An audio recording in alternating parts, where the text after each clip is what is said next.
আজি বিশ্ব গড় দিৱস। গড় বুলিলেই বিশ্বত জিলিকি উঠে অসমৰ নাম, যাক লৈ প্ৰতিজন অসমীয়াই গৌৰৱ কৰোঁ।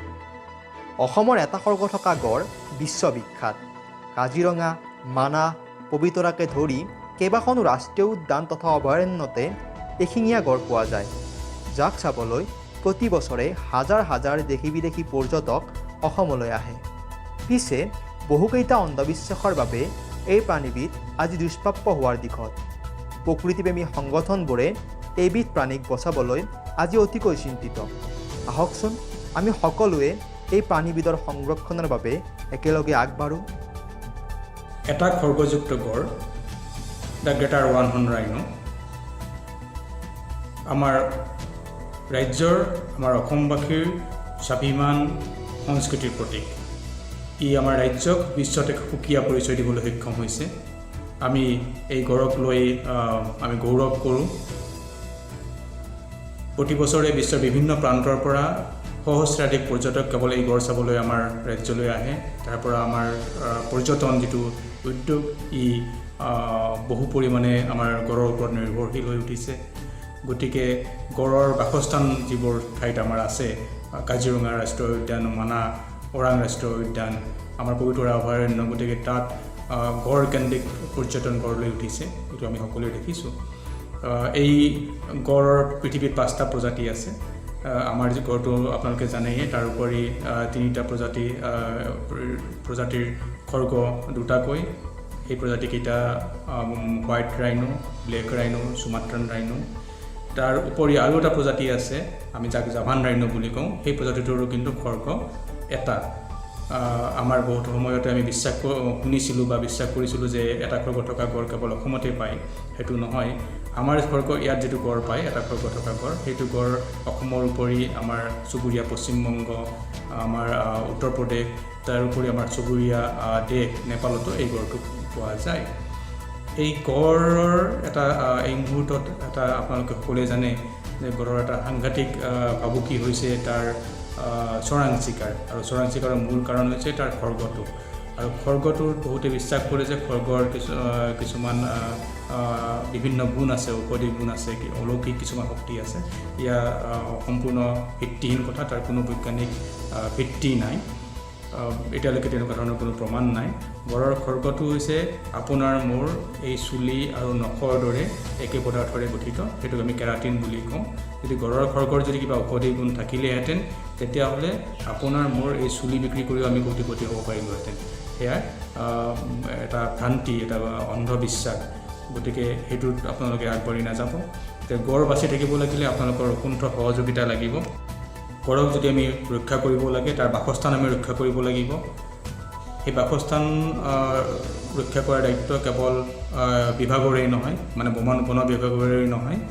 গড়ৰ সুৰক্ষা কেৱল এটা বিভাগেই দিব নোৱাৰে, এয়া ইতিমধ্যেই প্ৰমাণ হৈ গৈছে। গতিকে গড়ৰ সুৰক্ষাৰ ক্ষেত্ৰত বেচৰকাৰী সংগঠন, স্থানীয় ৰাইজ, আমি সকলোৱে উমৈহতীয়াভাৱে লগ হৈ গড়ৰ সুৰক্ষা সুনিশ্চিত কৰিব পাৰিব লাগিব। আৰু তেতিয়াহে আমি এইটো কথা ক'ব পাৰোঁ, মানে আমি আমাৰ দায়িত্ব, আমাৰ ৰাজ্যবাসীৰ যিটো দায়িত্ব, যে এটা ঐতিহাসিক প্ৰাণীক আমি সংৰক্ষণ কৰাৰ যিটো আমাৰ দায়িত্ব, সেইখিনি আমি পালন কৰিব পাৰিম। এয়া নৈতিক দায়িত্বই নহয়, আমাৰ ভাৰতীয় সংবিধানেও আমাক এই দায়িত্ব প্ৰদান কৰিছে যে আমি বন্যপ্ৰাণীৰ সুৰক্ষা প্ৰদান কৰিব লাগে। আৰু এই সুৰক্ষা প্ৰদান কৰিলে কেৱল বন্যপ্ৰাণীৰে লাভ নহয়, আমি মানৱ সমাজে যথেষ্ট পৰিমাণে উপকৃত হৈ আহিছোঁ বিভিন্ন ধৰণে। প্ৰত্যক্ষভাৱে দেখা কথাটো হৈছে আমাৰ পৰ্যটন। য'ত বাসস্থান থাকে, য'ত গড় থাকে, গড় কেৱল ঘাঁহনিতেই নাথাকে। আমাৰ গড়টো ঘাঁহনিতেই থাকে, কিন্তু আমাৰ কেৱল সেইটো ঘাঁহনিতেই নাথাকে। গড়ৰ গোটেই দৈনন্দিন যিটো তাৰ জীৱনকাল, তাৰ 60% সময় সি পানীত থাকে। তাৰমানে তাৰ বোকা পানীৰে লেটি থাকে। গতিকে ঘাঁহনিৰ লগত তাক সম পৰিমাণে পানী লাগিব। গতিকে এই য'ত তেনেকুৱা বাসস্থানবোৰ আছে, তাৰ ওচৰ চুবুৰীয়া ৰাইজৰ খেতি পথাৰত আমি যিখিনি সাৰ, পানী ইত্যাদি পাইছোঁ, এইখিনিতো তাৰ বাসস্থানে আমাক দি আছে বিনামূলীয়াকৈ। এই কথাবোৰ আমি কওঁ যে ইক'চিষ্টেম ছাৰ্ভিচেছ বা প্ৰকৃতিৰ অৱদান মানৱ সমাজৰ প্ৰতি, এইবোৰ কথা কিন্তু আমি মন দিব লাগিব। আৰু এই বিজ্ঞানসন্মতভাৱে আমি আগবাঢ়ি আহিব লাগিব। আৰু যিটো চোৰাং চিকাৰ, যিটো অৰ্গেনাইজ ক্ৰাইম, ই আমাৰ কেৱল প্ৰাণীটোকে মৰা নাই, ই আমাৰ হয়তো বহু সময়ত ই এক আন্তঃৰাষ্ট্ৰীয় প্ৰেক্ষাপটতো ইয়াৰ এটা ভাবুকিৰ সৃষ্টি কৰিছে, কাৰণ এইটো এটা অৰ্গেনাইজ ক্ৰাইম। তো এই ধৰণৰ কথাবোৰ প্ৰতিহত কৰিবলৈ আমি সকলোৱে সচেতন হ'ব লাগিব। মই ৰাজেশ দত্ত বৰুৱা, ডিগ্ৰী নলবাৰীৰ পৰা। আশা ৰাখিছোঁ প্ৰকৃতিয়ে সকলোকে ভালে ৰাখিছে। আজি 22 ছেপ্টেম্বৰ বিশ্ব গড় দিৱস আৰু আজি বিশ্ব বাহন মুক্ত দিৱস, অৰ্থাৎ ৱৰ্ল্ড কাৰ ফ্ৰী ডে।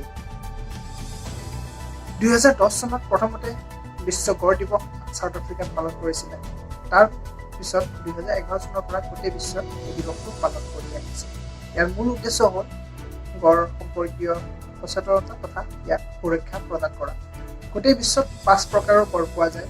এইকেইটা হ'ল দ্য গ্ৰেট ওৱান হৰ্ন ৰাইনোচেৰাছ, তাৰপিছত ব্লেক ৰাইনোচেৰাছ আৰু হোৱাইট ৰাইনোচেৰাছ। এইকেইটা চাউথ আফ্ৰিকাৰ প্ৰজাতি হয়। তাৰপিছত সুমাত্ৰান আৰু জাভান।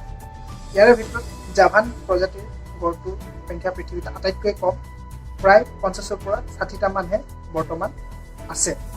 তাৰপিছত সুমাত্ৰানটো 70ৰ পৰা 80টা মানৰ ভিতৰতহে আছে। গড় নামৰ প্ৰাণীটো বৃহৎভাৱে চোৰাং চিকাৰীৰ দ্বাৰা হত্যা কৰা হয়। ইয়াৰ কাৰণটো হ'ল আন্তঃৰাষ্ট্ৰীয় বৃহৎ কলা বজাৰ। বিশেষকৈ এছিয়াৰ কিছুমান দেশ, চাইনা, ভিয়েটনাম আদিবোৰ ঠাইত ইয়াৰ খৰ্গৰ চাহিদাটো অধিক, কিয়নো তেওঁলোকে ভাবে যে এই খৰ্গৰ তেওঁলোকৰ বহুতো ঔষধি গুণত কামত আহে। সেইকাৰণে গোটেই বিশ্বত ইয়াৰ বজাৰ মূল্য প্ৰায় 40ৰ পৰা 80 লাখ পৰ্যন্ত কিলো বিক্ৰী হয়। আৰু সেই লোভতে মানুহবিলাকে ইয়াক অবাধ হত্যা কৰে। সেয়া যা হওক, বন্যপ্ৰাণী বা জৈৱ বৈচিত্ৰতাৰ এটা অতি বিশেষ অংগ হ'ল এই গড়বিধ। প্ৰকৃতিয়ে যেনেকৈ সকলো জৈৱ বৈচিত্ৰতাক পৃথিৱীত জীৱন প্ৰদান কৰিছে, তাৰ উদ্দেশ্য হ'ল কিবা নহয় কিবা প্ৰকৃতিক তাৰ অৰিহণা। সেয়েহে এই গড়বিধ আমাৰ প্ৰকৃতিৰ কাৰণে অতি দৰকাৰী।